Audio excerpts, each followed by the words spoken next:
In this video, we find metal plates inside a piano, we use some chemistry, and we track down a faulty component.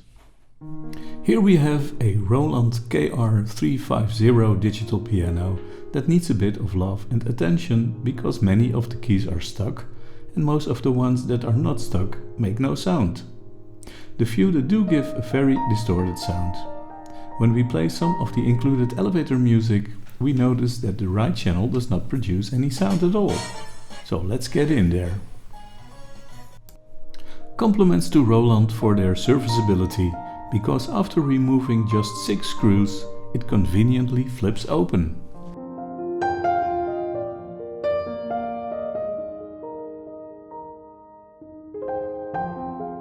To have better access to the keys, we remove this brown bar as well.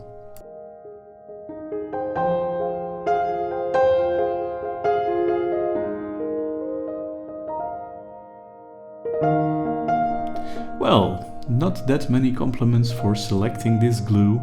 All the weights dropped from the keys and it made one hell of a mess.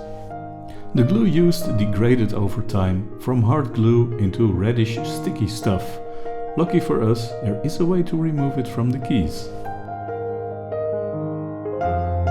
The weights that glued themselves to the bottom plate of the piano were quite easy to remove by heating them up with a little bit of hot air. It didn't need a lot of heat, so a hairdryer will do.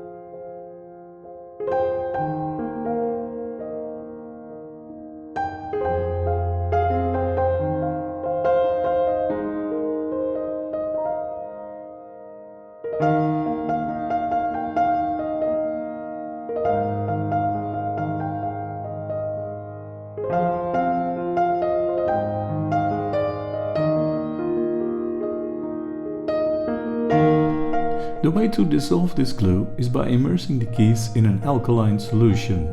First I tried baking soda, but although it did something, it wasn't strong enough to dissolve all of the glue residue.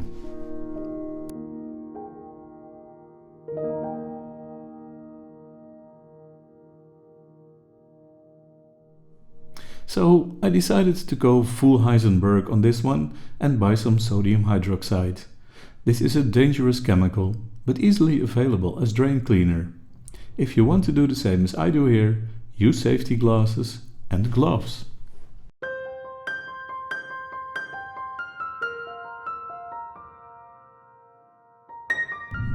I put 10 liters of water in a container with all the keys and then added 30 grams per liter sodium hydroxide, so 300 grams in this instance. Did I mention to wear gloves?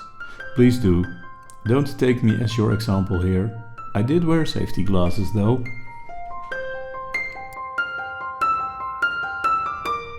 And add the sodium hydroxide to the water, not the other way around. The reaction immediately starts creating bubbles, which is mainly hydrogen gas, quite flammable, so do open a window or do this outside to be sure. My container is made of polypropylene. Don't use a bathtub. While chemistry is doing its job, let's have a look at the right channel problem. There are 2 boards in the piano, one being the power supply and main amplifier board with connectors to the speakers and the headphones output. Let's start by figuring out on which PCB the problem is.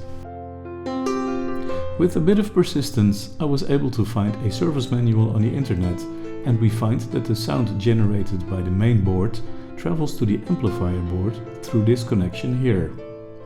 In the schematic we find it has a signal left, signal right and a ground. When we connect this little oscilloscope, we can monitor the signal on pin 6 and 7. Pin 7 shows a 100 mV waveform. Pin 6 on the other hand shows practically nothing. These signals are only a few millivolts. So now we know the problem is on the main board. To find out where in the signal path the problem is, we have a look at the schematics in the service manual. What is nice about figuring out where the problem is that we have two channels, of which one is working and the other is not. So by measuring and comparing the components in both the channel paths, we are able to find any differences by measuring components with the same functions in the signal path. Everything measured the same, except for C4 and C5. C5 measured 10 microfarads, which corresponds to the value in the schematic.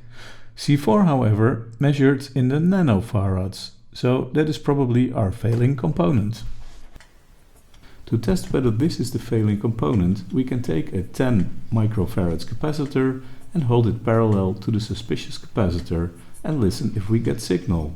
Let's do that.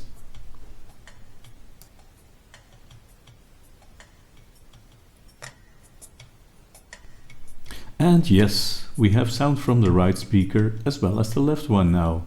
So we definitely found the failing component. Let's replace it.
That looks quite sturdy.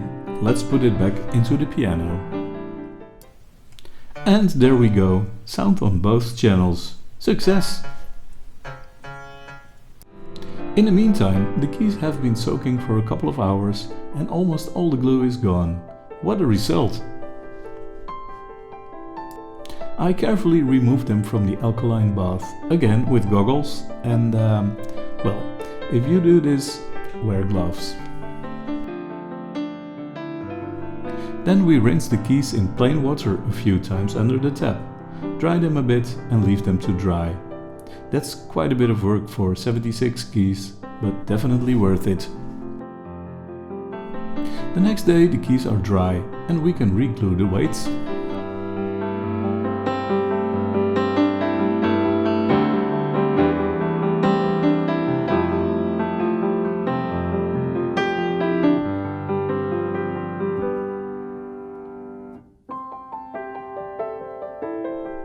Another day later, the glue has dried and we can put them back in the key holder.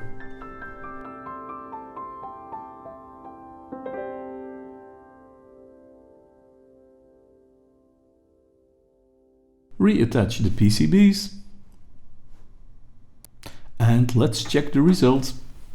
And all the keys are working. Splendid! There is one slight problem though. Some of the keys sound louder than others, so there might be something wrong with the touch sensitivity mechanism. It is probably because the PCBs and the rubber pads which are pushed against the PCBs when playing are a bit dirty, so let's clean them. I'm using plain water with some dish soap and a soft brush. I do rinse the PCBs and the rubbers with demineralized water to prevent any residue.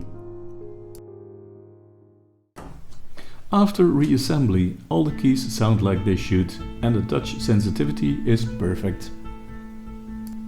So there we have it, a nice digital piano saved from the scrap heap and ready for many more years of playing.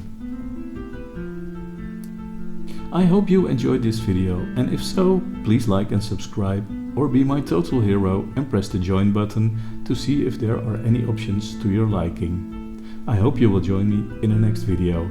Bye then!